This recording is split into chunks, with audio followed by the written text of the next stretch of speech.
What's up, Scott Career with Imagination Christian Films, and today we're talking about these, the Modulate Variable Look Lens Adapters, and how your boring lens that was characterized by its characteristic sharpness and lack of character can have an uncharacteristically superior character in characterizing light. I said what I said.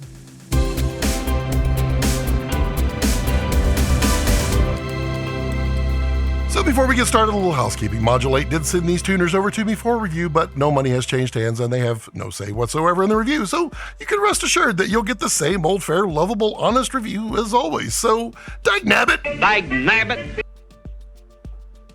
Subscribe. So these are the Modulate lens tuners and adapters. There's one right here. And in a nutshell, they take advantage of the void of space when converting a DSLR design lens to a mirrorless body, and they fill it with an optical tuner that imparts much of the feeling and character of a classic lens with your lens. Now, obviously, this is not an exact emulation, to choose a better term, but rather an embodiment of that lens in addition to your lens. Now, there are three current flavors. The first one, L1, emulates the vintage Baltar and Super Baltar lenses that were used in many classic and modern films like The Lighthouse, Deadpool, the first two Godfathers, Stanley Kubrick's Fear and Desire, and several Hitchcock films like The Birds. It has a halation that glows and that soft halo that kind of appears in the bokeh, and it just feels classic. Now, the second one, which is on here, emulates the classic K35 lenses used in films like Barry Lyndon, Manchester by the Sea, and possibly Aliens. There seems to be some discrepancy on the interwebs about that. That's it, man. Game over, man. It's game over. But it's all because of this unique, dreamy look and a very soft roll-off. The third one here, the L3, it emulates, well, some of the features of anamorphic lenses, but instead of focusing on the bokeh and flares, it focuses on the effects of the anamorphic glass outside the center with astigmatism. Now, there was a ton of work that went into these tuners. Ian Neal and Mike Thomas founded Modulate, both because they had a passion for optics and they really wanted to bring a product like this to market. And then Jim Elias designed the lens technology and the mechanics of them.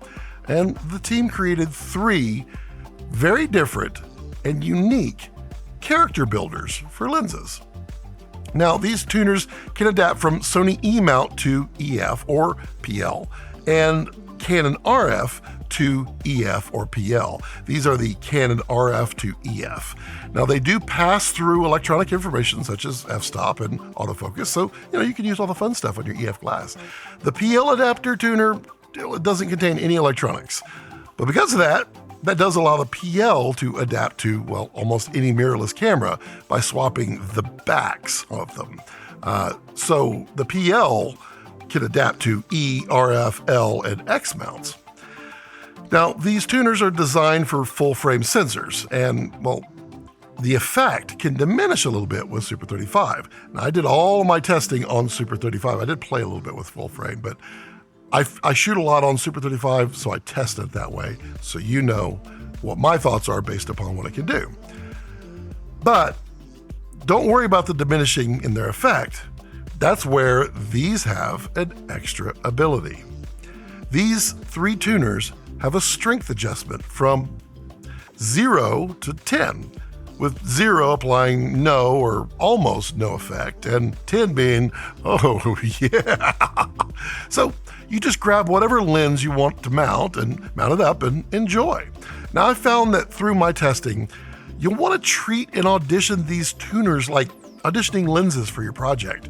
The difference being testing these on and off with various lenses and various strengths. Now, eventually you're kind of going to get the idea of what the effects are and what they'll contribute or diminish with respect to the character or lack thereof in the lens tests. In addition, f-stop or t-stop plays quite a bit of role in reducing the effect as well.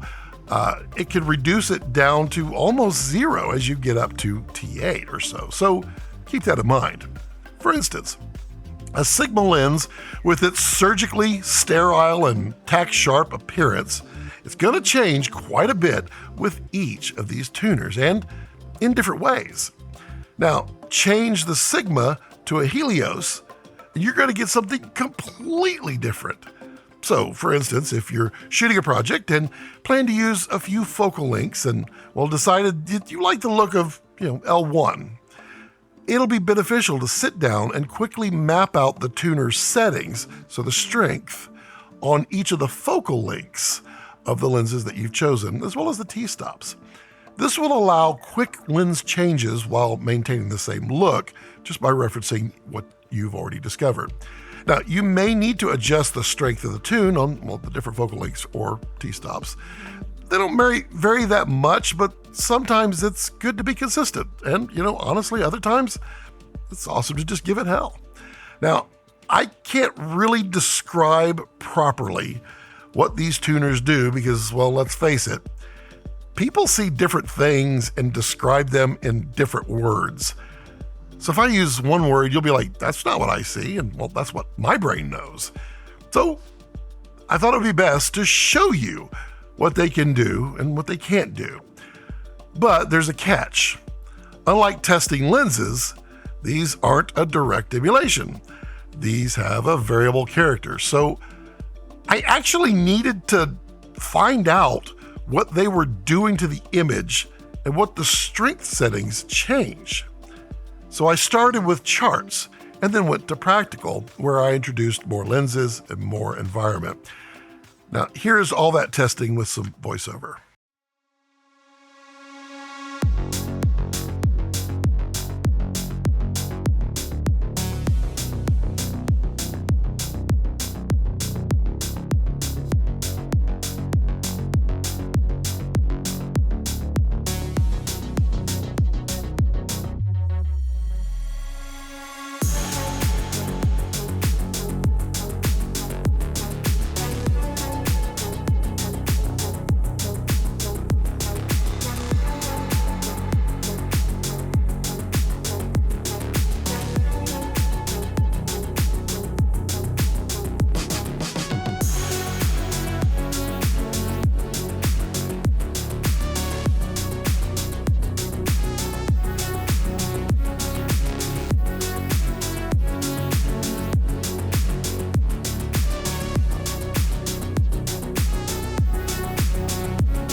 Okay, now I want to use more practical and see what the charts actually show.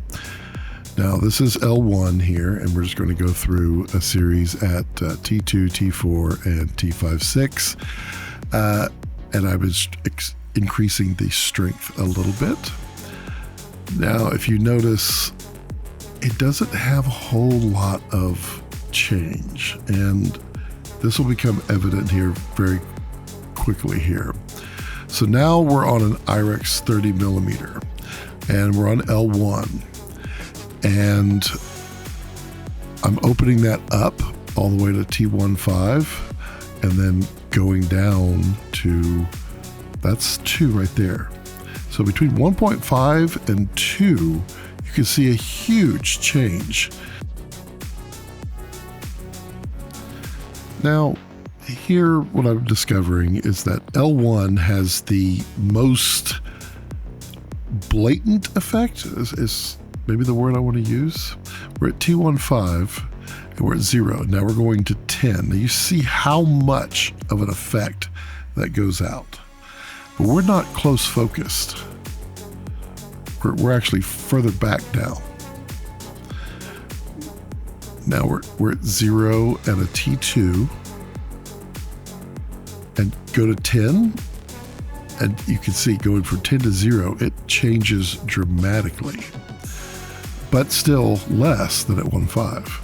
Now, outside, we're at T15, strength level 0 going to 10. Now we're going to go to far focus out here. Now we're going to level 0. And now we're going to go back to close focus. And then go back to strength 10. And 10. That's it, T15. This is at T2 on the IREX, strength level 0, close focus. We're going to strength level 10. Now we're going far focus. We're going to go to strength level 0, come back, close focus, and now strength level 10. Okay, and now we're back to 0, and we're going to go to 10. And then back to 0. And you will have to adjust focus as you adjust your strength. It's an important note here. Now we have Rex at T15. We're going to go 0 to 10, and then back down to 0.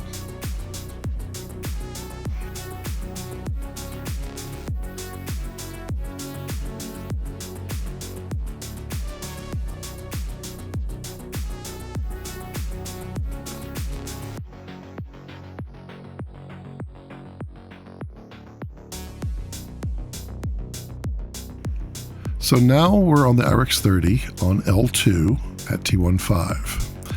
Now, when we start to play with the strength to 10 back down to 0, you see the edges that appear on the bubbles, the bokeh bubbles? They're rather interesting. Now we're going to go to T2. And they kind of just fall away as we go into T4, and then back to T2. And then right here, we're trying to enhance these so we can kind of make them appear. We're not focused close. We're at 2.5 feet of focus. So we're focused between the alcohol and the tree in the background. So you can see that what happens in the background changes based upon where your focus is.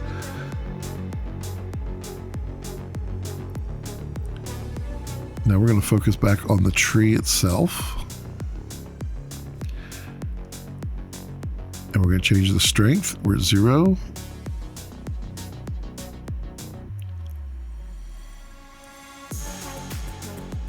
It's important to find your focus and then dial it in. So there's 10.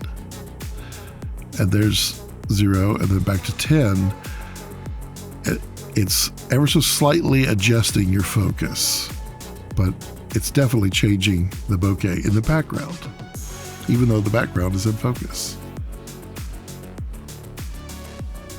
It has a little effect on the close-up focus here.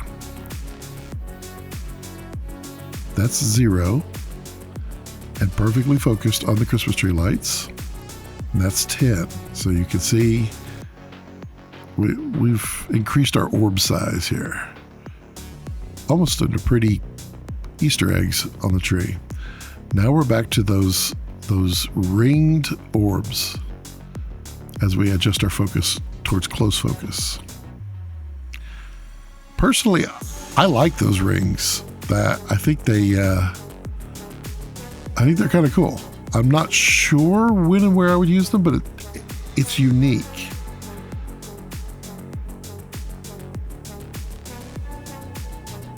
Now we're outside with L2 on T15. We're at close focus. And now we're going to go to strength 10. Going to far focus. Then we're going to go strength 0. There's 0. Back down to close focus. and back to strength 10. 10 is there. All right, we're at 0. We're going to 10, and now back down to 0. Now we have Rex at T15. We're going to go 0 to 10, and then back down to 0.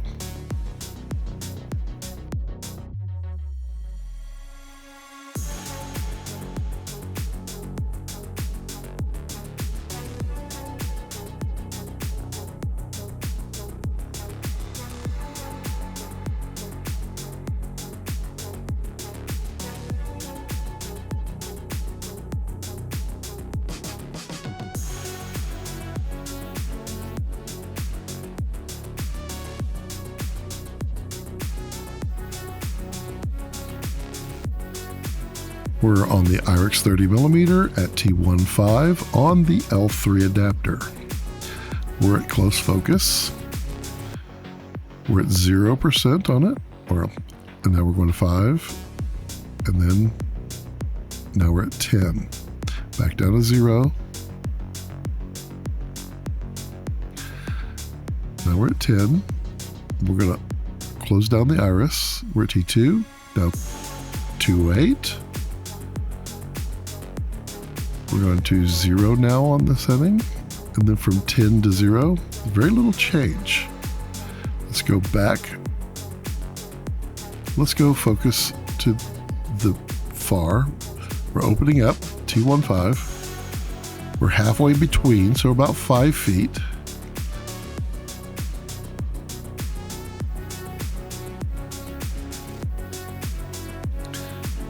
We've got some orbs going on. That's a strength 0 on T15. And there's strength 5. That's strength 10.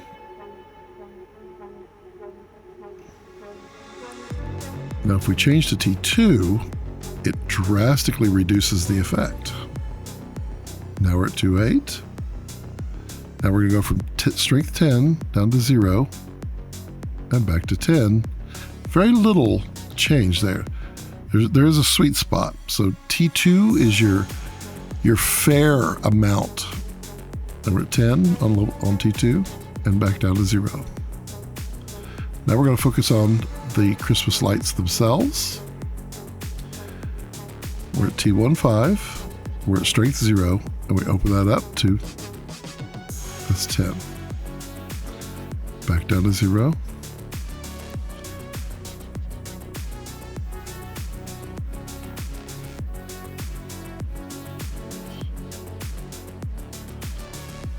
Now we're close focus.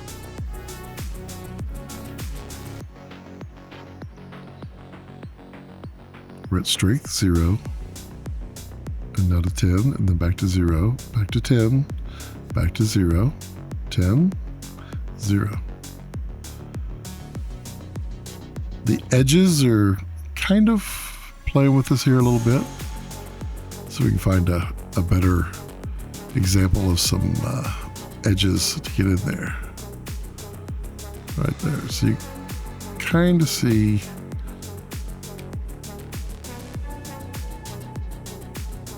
a little bit of football going on.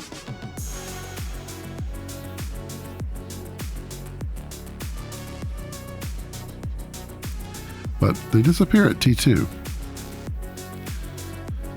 And this is the retroscope, so it kind of a anamorphic type of bokeh. So there are reasons you would use this and reasons you wouldn't, and there are situations you want to use it and not. It just depends where your focus is and what your T-stop is.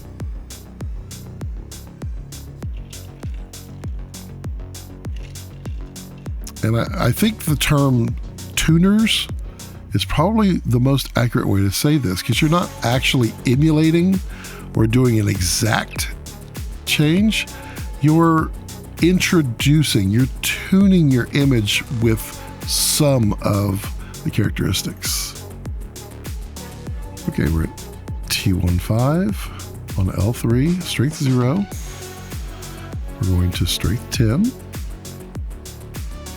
we're going to go to far focus. And then we're going to do strength 0.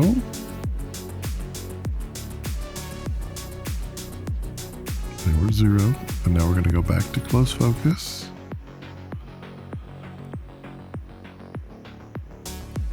And now strength 10. And then we have our sky shot, strength 0, going to strength 10, and then back down to 0. And then Rex, strength 0, strength 10, and then back down to 0. So that, in a nutshell, is what they're capable of. But even these tests are quite limited. And honestly, I was showing the extremes and not so much in between. Now, I saw these prototypes about 18 months ago, and I formed some initial impressions then. I liked the L1 a lot. The L3 was pretty cool, and I didn't find the L2 to be that interesting or really appealing. But what I found over the past several weeks was my initial thoughts were pretty weak and based on a single lens, single shooting style, single lighting environment, and a short amount of testing. When I was able to put these on the various lenses, the focal lengths, t-stops, shooting styles, lighting, etc., it opened a huge world of possibilities and opportunities. Now, the L1 can get really strong, but it can be tamed. I really like the bokeh it can produce as well as the halation.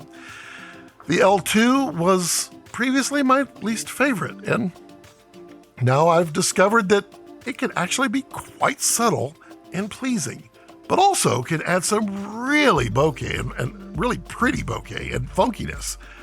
The L3, it performs much like I initially thought. It acts kind of like a Helios on steroids, with its swirly bokeh mixed with like a Mamiya uncoated lens flare. And then you can tame down character and find something in between that's, well, like no other, while giving gentle nods to anamorphic. These are truly cool lens tuners, but there's, of course, negatives that go with this as well. You lose sharpness. Now, they claim 4K sharpness in the middle, and I can agree with that. And that's not always a bad thing, but it should be noted that these can knock sharpness down a peg or two, so shoot that 8K and you're going to get your 4K. But again, not always a bad thing. There's lots of lenses that don't quite have the resolution, and we love them.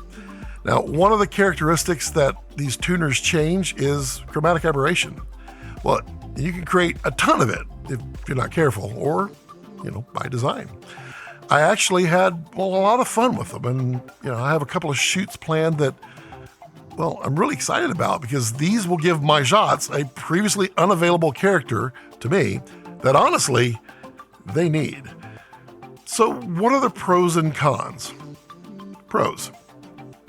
These are additional tools that you can put in your collection that you can pull out anytime you need just a little more character or that specific character. They're fully electronic EF adapters, so you don't lose any autofocus abilities with autofocus lenses. And they're fairly affordable, and I think they're even on sale right now. At less than half the price of Canon L glass, you get an adapter that's more versatile than a single lens.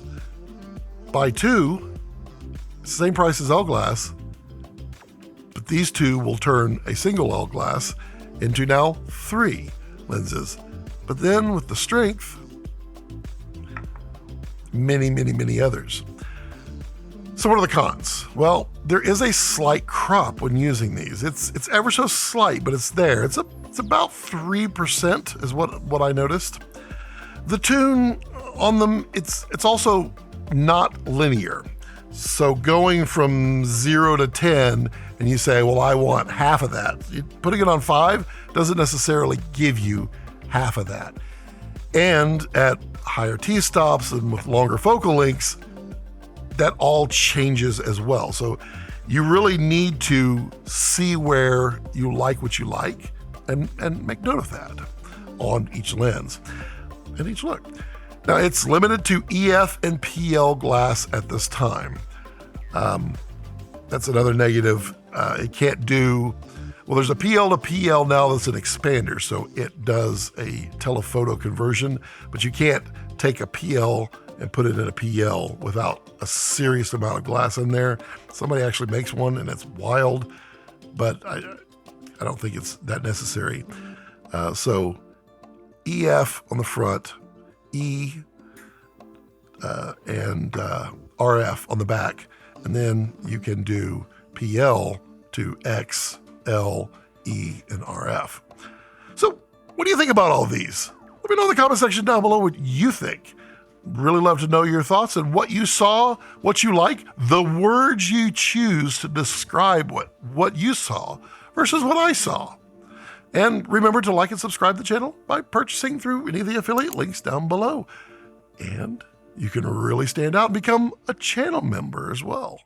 It allows you to be part of the Cool Kids Club like these top tier members. And as always, as I like to leave it, don't let your passions center around your life. Let your life center around your passions.